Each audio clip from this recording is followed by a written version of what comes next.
Welcome, Ben, to the podcast on the Data Professor YouTube channel. Yeah, so before we begin, could you provide a brief introduction about yourself? Oh wow, sure.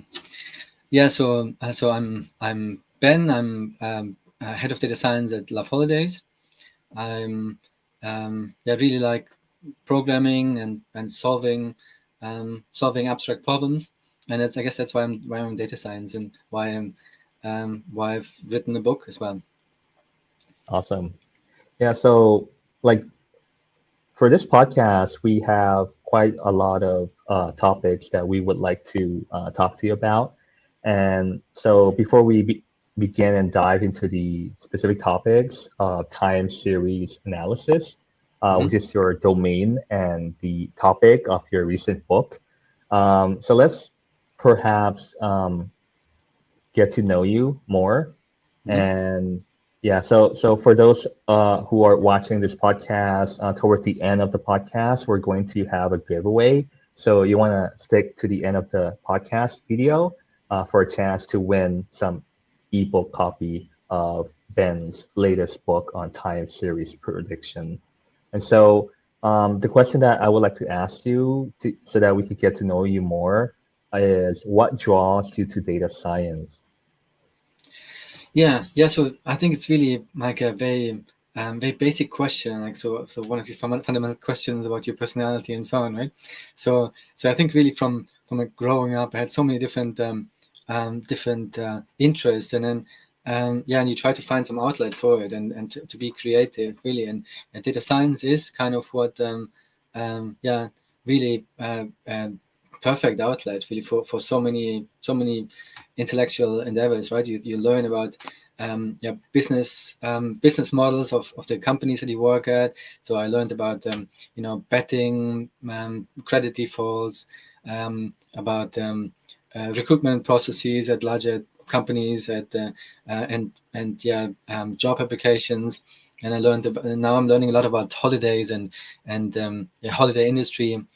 And yeah, and of course you apply lots of um, yeah critical thinking, a lot of abstract problem solving to these problems. You learn about modeling and so on. So that's yeah, it's really, it can be very fascinating if you ever feel bored and you're doing something wrong, I think. Awesome. Yeah, so there's so much to do. And yeah, so like what is your journey like Mm. breaking into data science? Did you do a degree related to data science or did you pick it up during your education or your job? Yeah, so um, so my background is so my bachelor's in cognitive science. Then I was more interested in the stats side of analyzing experiments, and then I went more into machine learning, and then I went again back more into neuroscience and so on. So for my PhD was in applied or computational neuroscience, so applying computational methods to neuroscience. And yeah, I also did two postdocs in that, or like one and a half maybe. Mhm. And yeah, and then but then how did I end up in data science was maybe a little bit by accident. I mean, the kind of strange paths that yeah, sometimes happen in life. So I had no idea about data science, so maybe shows my age as well. So and not living in an English speaking country, like a lot of Mhm. my um, yeah journey was yeah in other countries. So you had no idea what data scientist is really. I don't think I'd really heard of it before being contacted by recruiters from London in the end.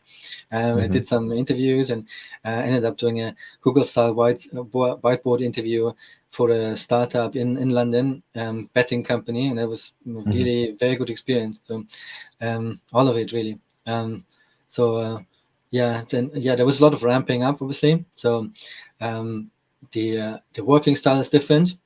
In academia, you yeah, often you are discouraged, or you don't really want to talk about what you're working on because somebody else might steal it, as has happened to many people. And so you would rather not talk about your stuff. So you're always cagey. In the industry, you should actually. It's because it makes much better teamwork. And Mhm. and then in yeah, you have lots of technologies in the industry that you don't use, and lots of methods for production grade deployment or making sure everything runs robustly. So a lot of that I had to learn, and that was really a huge focus of my first years, really. Right. But I really haven't looked back. So it's so much fun to learn about different things, and and it's always a good challenge that you can work on. Right. Yeah. So like, what does a typical day in the life looks like for you as a data scientist? Yeah. So for me nowadays, it's really, so I have so I work in a team, and I'm the head Mhm. of data science. So for Mhm. me, a lot of what I'm doing is project management. Unfortunately, sometimes. So I'm really fortunate to have very good people in my team. Mhm. They are really self-driven. They contact other people. They know what they're doing. Mhm. But then a lot of coordination between different teams or at different levels of the company and so on, I'm still involved in, or like planning and so on, or a lot of meetings. So typically I have more than 5 hours of meetings and planned Mhm. meetings, and then I have a lot of spontaneous meetings, and then on top of that. And I live vicariously through other people. So they do the interesting stuff, I do the boring stuff, and I can imagine a little bit how it would be, or can try to help them a bit sometimes, which can be a lot of fun as well. If I see they come up with something very cool, or we come up with something together, that can be a lot of fun. Right. But so And my typical day is really lots of meetings. We have a stand up in the morning, mhm. where sometimes it's a lot of fun because we can hash through different things people are working on, and Mhm. try to be creative. And and then in the evening, if I have some time, I mean, it's always at the cost of bringing my son to bed or something. Sometimes I get something done myself. Mhm. Right. Yeah. So sounds like a very busy day, and like to keep updated to the latest development in the field that you apply for your job. Mm. Um, so maybe we could hop on to some tips and tricks that you could provide the viewers. Like, for example, in your opinion, what are the skill sets of a successful data scientist? Yeah, so I think you really have to be. Yeah, I mean, we went through a lot of this when we were recruiting data scientists for the team, Mhm. and we tried to design really a process based on the kind of the latest research in psychometrics. So to find different indicators of qualities that we want to focus on, Mhm. and what we came up as a team, really, the most important thing is really general problem solving. So really something that's intelligence, essentially. So we're looking for indicators of intelligence, really. So good schools and so on, a lot of other things, and then so it's really surprisingly predictive, I think, really. But you have to suss out a lot of other details from the interviews then, and online tests and a lot of other things. You don't want to complicate it too much, but yeah. So we one thing that we thought always is very important, or that I think is very important, is that people can take feedback and give feedback. So I think that's the most important thing, really, because you work in a team. And there's the Torvalds law, or Linus law, it's called, right, after Linus Torvalds, the initiator of the Linus kernel.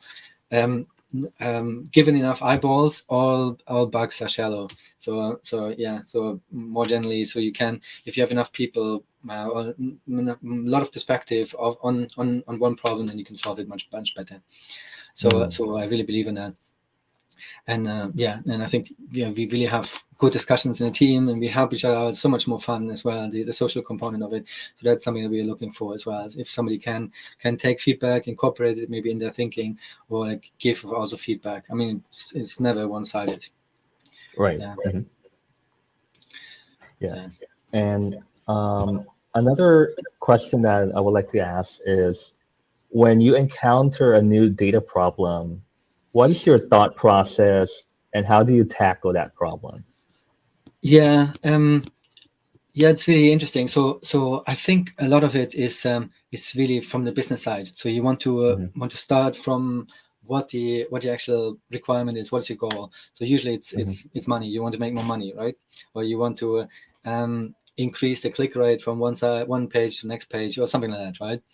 And then yeah, so how can you achieve that? You can think more abstractly. There's probably something in place already, some legacy process. That's usually what data science is. So you start with automating something that's already there, and then in the next step, maybe you try to improve the process. Often it's about making something measurable. So Mm-hmm. you can often start by making a metric, or making if it's machine learning, an objective function out of your problem, and Mm-hmm. then really working towards that. You have to look at the data quality, how you can improve it, and lots of different questions. So I think that really the most important thing is like asking the right questions and asking lots of them, Mm-hmm. and then yeah, maybe breaking the problem down into meaningful parts that you can test on their own. Like A/B testing is usually Mm-hmm. a very important tool. Right. So it seems like that an important part of this is the business decision making process Yeah. and understanding the problem thoroughly and then framing the question, the business question.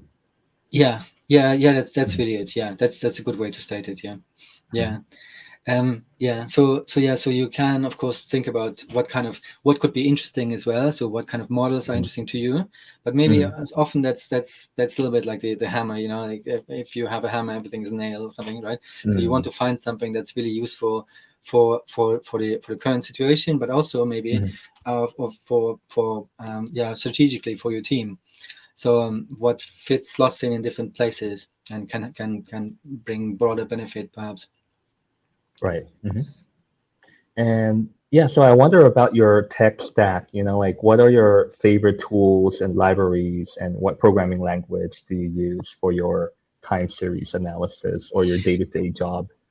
Yeah. So I think the two are really very similar. So we use a lot of Python. Um, Mhm. then yeah, Dockerize everything. So containers and um, integrated tests and yeah, continuous integration, I would say. And yeah, so yeah, we use GCP, so Google Cloud Platform.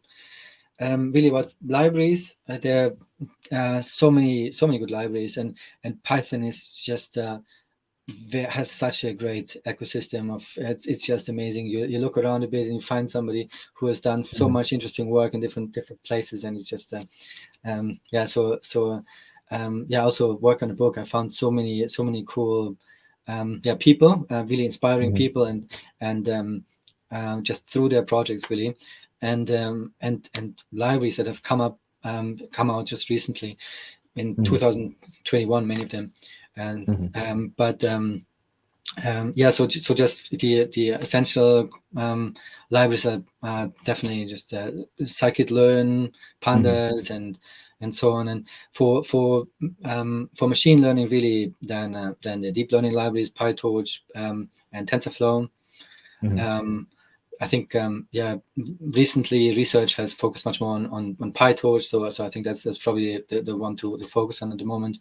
I'm still slightly bit more comfortable with TensorFlow. Mhm. Um, and yeah, and then the boosting libraries as well, of course, so XGBoost or LightGBM, and that's really also the I think the best stack really for time series, because you want to rely on methods that are state of the art for predictions, and that have been scrutinized like very intensely, Mhm. rather than maybe only focusing on methods that have been developed specifically for time series. But that's kind of Mhm. the real choice that you have there when you work on time series. Either you want to go into forecasting alone and then use applied forecasting methods, Mhm. or you go into like a broader field of machine learning, where you have yeah, much bigger ecosystem available then, Mhm. and that's then mostly in Python, I guess, yeah, and using yeah, deep learning libraries or machine learning libraries. Mhm. Right. And what about in R programming language? How popular is it if you Yeah, compare it so to Python?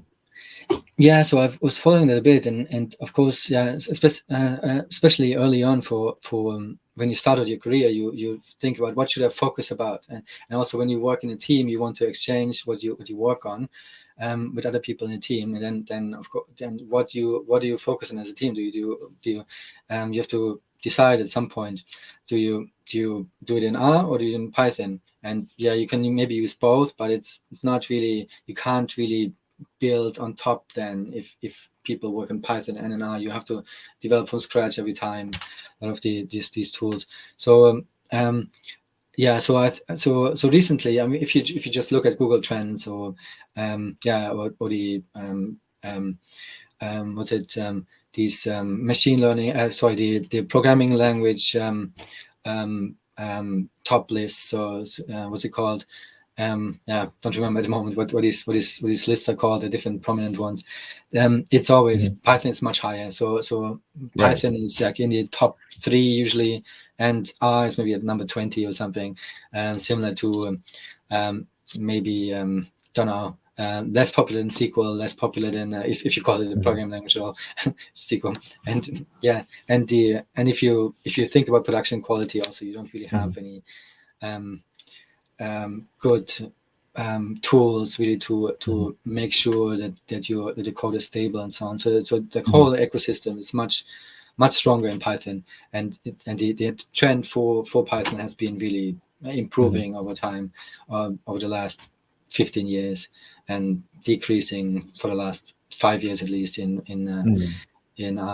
so it's Right. so if you just look at it, two curves, I think it's pretty clear what's the better language in general for I think data science, and for machine learning in time series. I think it's really again the same question between, are you interested in maybe applied forecasting, which is very specific and is from the statistical forecasting community, or are you interested in something that's broader and that would fit in with maybe your existing tool chain in Python, and maybe has other tools, but a lot of tools that are more recent and more machine learning heavy.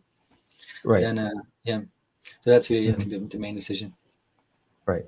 And like considering all of the technologies, like that you have to keep pace with, how do you keep up to date for all of the latest development and tools? Yeah, it's really hard. So I used to go to like PyData in London. It's like really they're really great communities there, and meetups was really great. So yeah, we had our group of friends. We were always meeting at these meetups. I had one friend. He was having pizza every day at a different meetup. He was never buying any dinner. But yeah, I was never that extreme. But I went for some time. I went maybe 3-4 times a week. But yeah, so having a son, it's not that easy anymore to get out. And yeah, during the pandemic, also has pretty much stopped. Like a lot of it has stopped. So nowadays, really, I just try to find out what good methods are to solve particular problems, and then I try to find then how which of them actually have practicable as well. So we can implement for our problems. Right. So just searching literature. Okay. Right. Yeah, I was about to ask that. Like, was it like technical blog posts or is it like reading papers? Yeah. So yeah, sometimes a blog post, but it's often papers. Yeah. So we have a machine learning journal club. Yeah, and we try to involve more people. And so in the company we organize it, and of course you just try to there's also a WhatsApp group of some of data scientists in London, or people that kind of in the extended circle. So sometimes there's some discussions there, but it's Right. it's not easy to stay up to date, to be honest. Right. Yeah. So thanks for your tips and tricks. And so I guess now we could, like dive into the main topic of this podcast, which is time series prediction. And Sure. so could you tell us about what is time series and what is time series analysis and prediction? Oh yeah, okay. Yeah, so I think yeah, so really time series analysis and time series forecast or machine learning with time series is they're really different really. So time series analysis really is something like EDA or something with time series. So you do an exploratory analysis and you try to find out something, describe or characterize a time series. It's maybe something that you do before you start your machine learning process or your forecasting. And yeah, so there are lots of methods for that. So the depending on which model you want to apply later, perhaps they might also differ. So you might want to remove seasonalities or something like that. So that would all be or really look at the different seasonalities that are in the time series, different correlations or things like that. So and then the next step really is pre-processing your data. That's already, I think that's already part of the really machine learning life cycle, that you try to really annotate your data points with something interesting, or you try to feed in features, you featureize your time series in a way that you can apply then the machine learning models to it. And that's also quite there are quite a lot of methods out there, and that different the up and downsides. I try to analyze that a bit in the book. And then lots of different other problems, of course. On I mean, the main thing is that you there are different types of problems. So anomaly detection is really important. So you try to find out, like, is there something in your page view rate? Is there any kind of disruption or something, for example? Okay, then alert or something.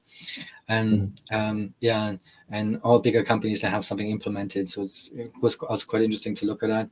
But then you have your forecast, of course. That's kind of the one big focus in the book as well. So so basically describing the future or extrapolating from the past. And you have your series of values over time. So that's your time series, and you try to continue that series really. And lots of different methods for it. It's quite so I also found it really interesting what is available there, and you can use as I said, so these statistical methods, or use a machine learning method that has maybe more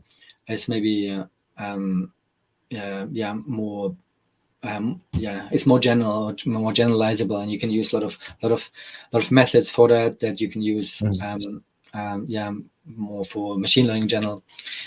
And and then of course you want to predict failures or something, so that's more kind of classification based on time series rather than forecasting, things like that. So there are lots of interesting problems really.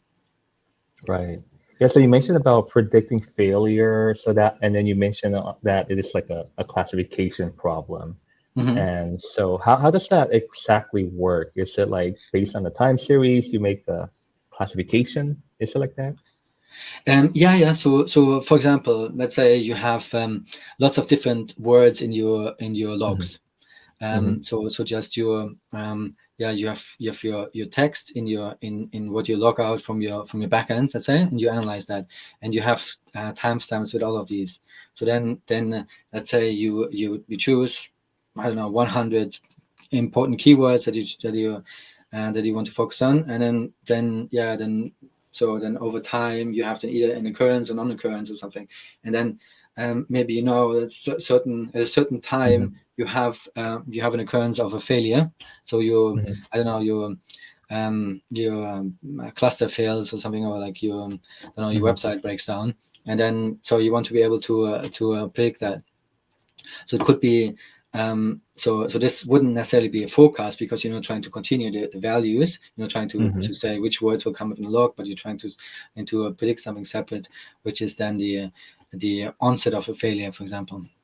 Right. So you use these past values there. So that's the time series, and you can then choose what kind of horizon in the past you want to focus on, and what kind of horizon in the future. So that's kind of the big choices there.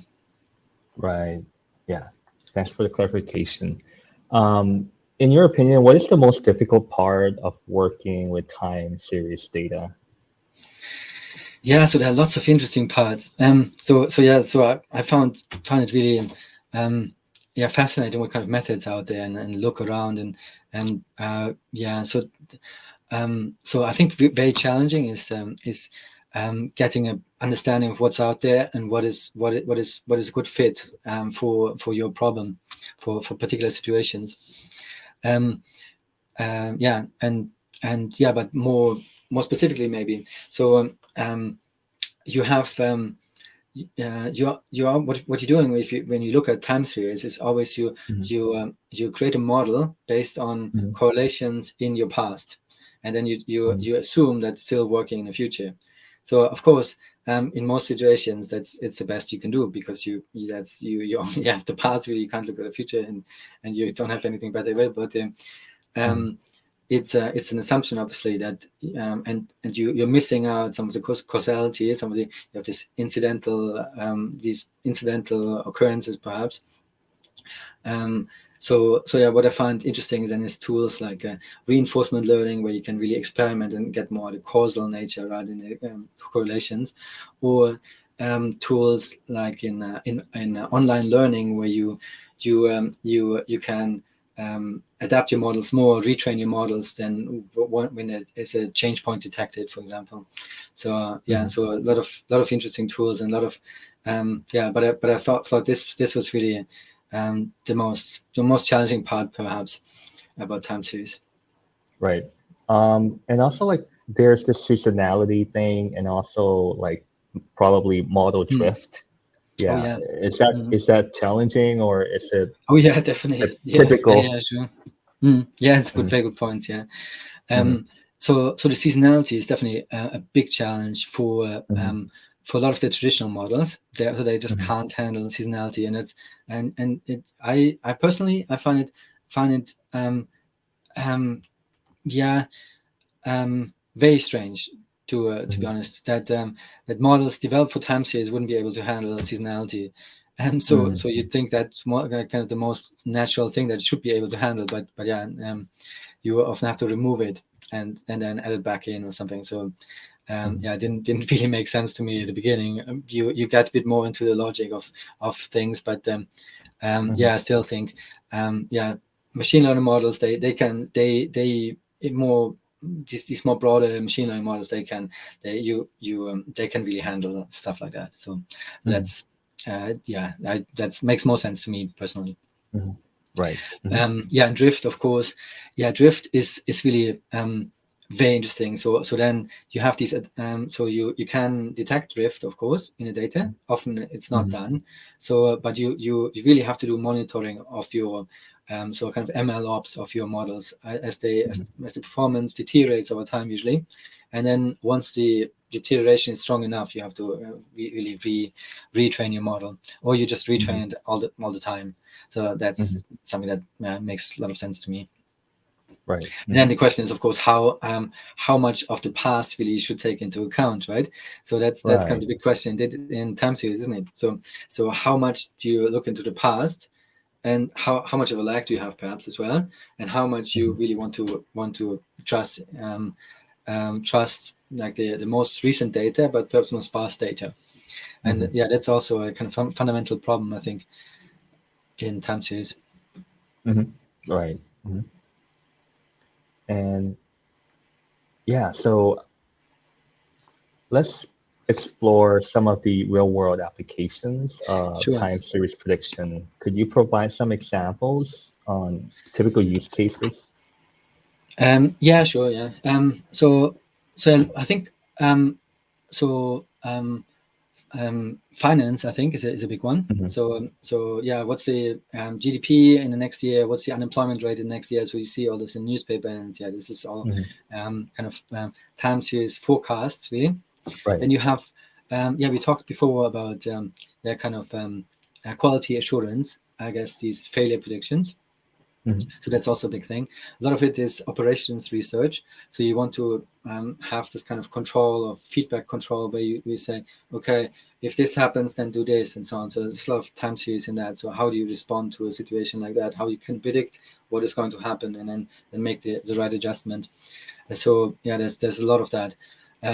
COVID, of course, is another one. So in health, perhaps. So what's going to be the death rate or the number of deaths by COVID in this period? And there's a lot of noise. So yeah, a lot of deaths not recorded as COVID and so on. Yeah. Anyway, any problem really, you can lots of problems you can restate as machine learning problems, and I think that's really cool. You can say, if you think about credit defaults, then if you have your data point of credit defaults for different customers, you annotate them with seasonality information features, and then your machine learning model will be able, most probably, or should be able to account for the seasonality or the trend of the recent data, or like your recession. Of course, credit defaults would be very different from in a peak period. So you'd be able to take this into account. I think that's it's really really cool stuff that you can do. Right, and I think probably a very popular application of time series is into stock prediction Oh or yeah. cryptocurrency price prediction. Yeah. What are your thoughts about that? Yeah, I mean, super interesting, isn't it? I mean, you have all these. I was looking a bit into that. So, I mean, you can even use different brokers that have online, where you can use an API to do your bids and so on. And so it's sounds quite risky, and it is, but it's it's definitely very interesting. There's even this startup, I think bots they call it, where you can write your bot to and if it works and customers use it, then you get some commission on it as well. It's quite cool, but it's out there. Yeah, no, it's definitely a very interesting problem. And of course, at the core is time series predictions. So does it go up or down, and then how do you cite that? What kind of indicators do you use for that? There's an example in the book as well. We're using reinforcement learning. It's chapter 11, and so doing was cryptocurrency trading. So it's definitely fascinating. Also, like maybe very stressful if you actually use it for your own finances. Right. Maybe more peace of mind with paper trading. Oh yeah, definitely. Right. I know I'm always thinking I should be doing it. But yeah, you need also to really to I think for me personally, to have a peace of mind, I need to be able then to set aside certain amount of time, have my maybe my cluster at home that really makes sure with different tools that I make sure it's running, it's working, it's not catastrophically losing all my money and so on. Right. Yeah. Yeah. So let's hop on to the next topic, which is about your book. So there's this one, machine learning, and that is you. Yeah. Cheers. And so you've written this book, and in your own words, what is this book all about?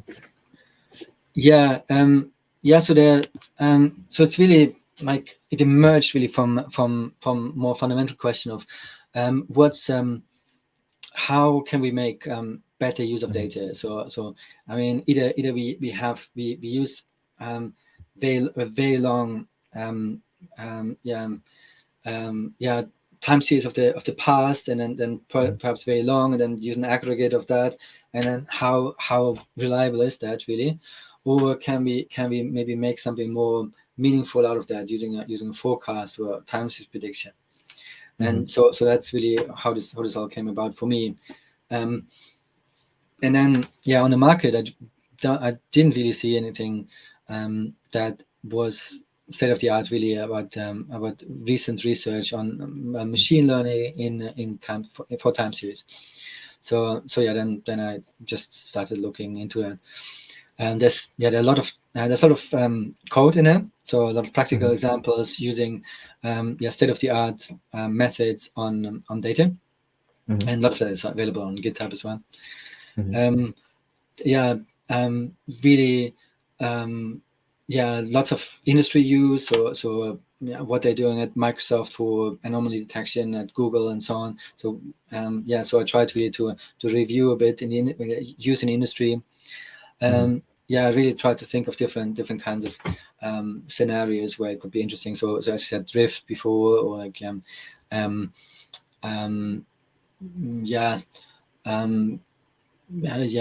stock market predictions, or all different kind of things. More traditional models versus machine learning models. What's the difference? How you can pre-process, how you can apply traditional models versus newer models. A lot of review of the existing libraries. So as I said, there are lots of new libraries coming out. Have come out really in 2021. So it's it's really fascinating how much new stuff there is. So I think I learned a lot, and hopefully of the readers who look at it will also learn a lot. I got really good review or feedback on some of the historical parts, where I wrote about kind of more the beginning of the industrial age, what kind of discoveries were made through early time series methods. So discovery of series, for example, the dwarf planet, or like comets and so on, and different sightings over history, and then how people could piece it together. Then so like so that every 500 years there's this comet, and then so it was in like ancient Chinese and then literature and so on. So so there's really this comet that's like Halley or something, right? Super. I thought it was really interesting. And I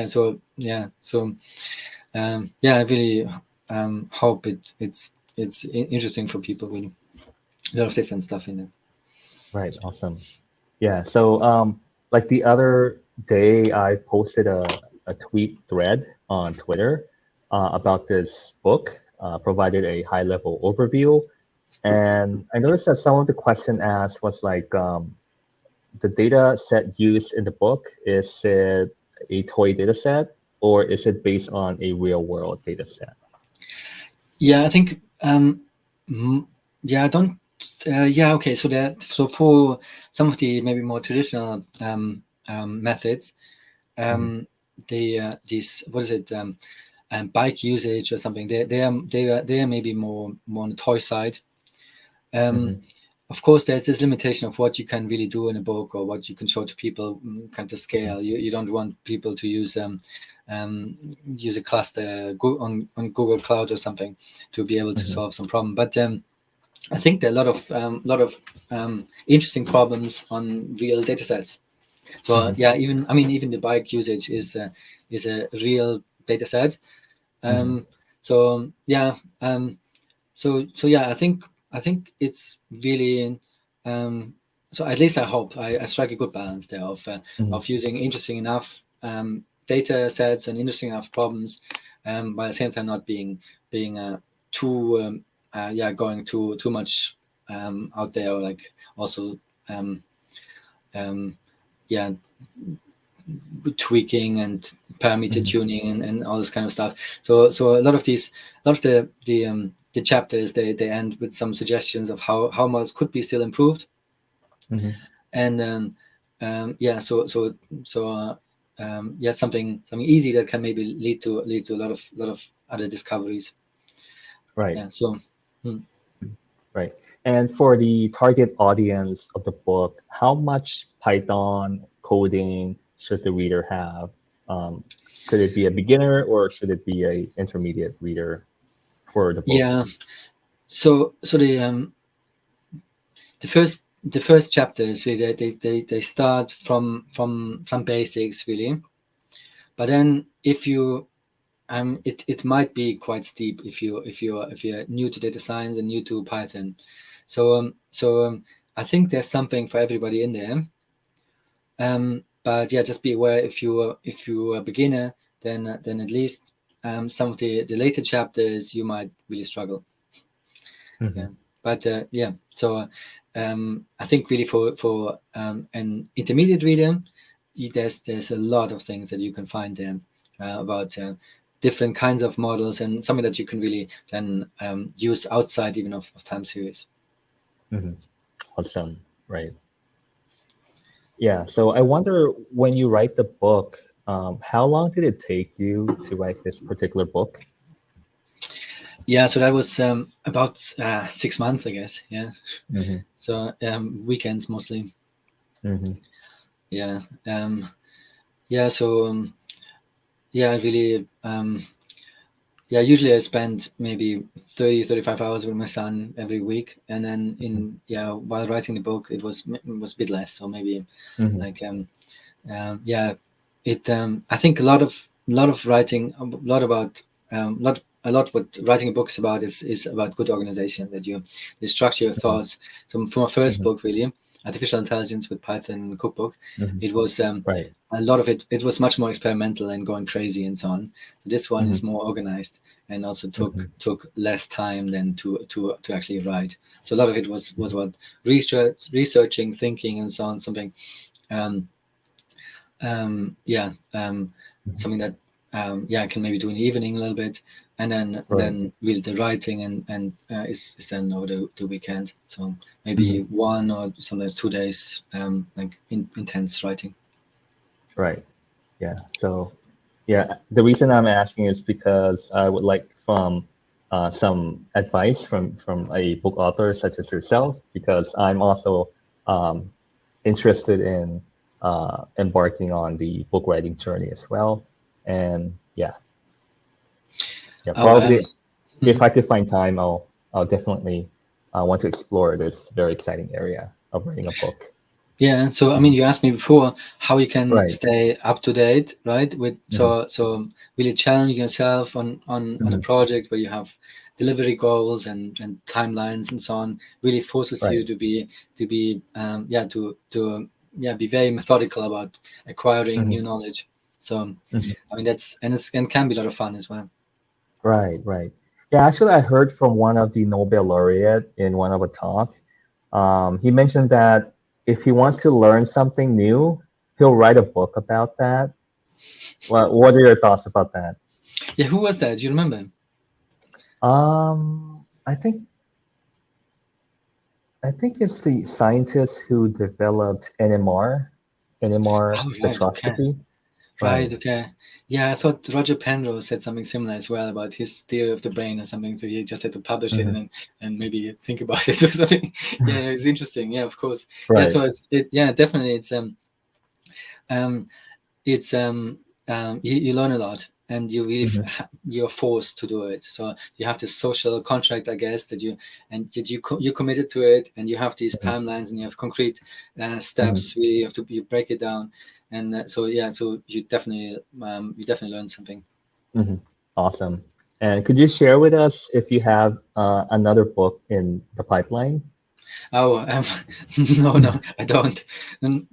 Yeah, no, yeah, it really depends on my Hmm. time commitments. So I have to see. I Right. mean, there are lots Hmm. of things I want to learn about more, Hmm. so that's definitely a goal for me. But Right. Hmm. to learn new things, but it doesn't really have to be writing a book, maybe. So I have to Hmm. see what comes up, and yeah, what's the best use of my time as well. Right.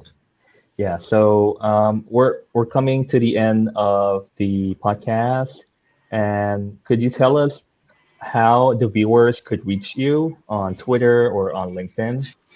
Yeah, so if it's questions about any of the code of the book, then yeah, GitHub, I guess, is the best place.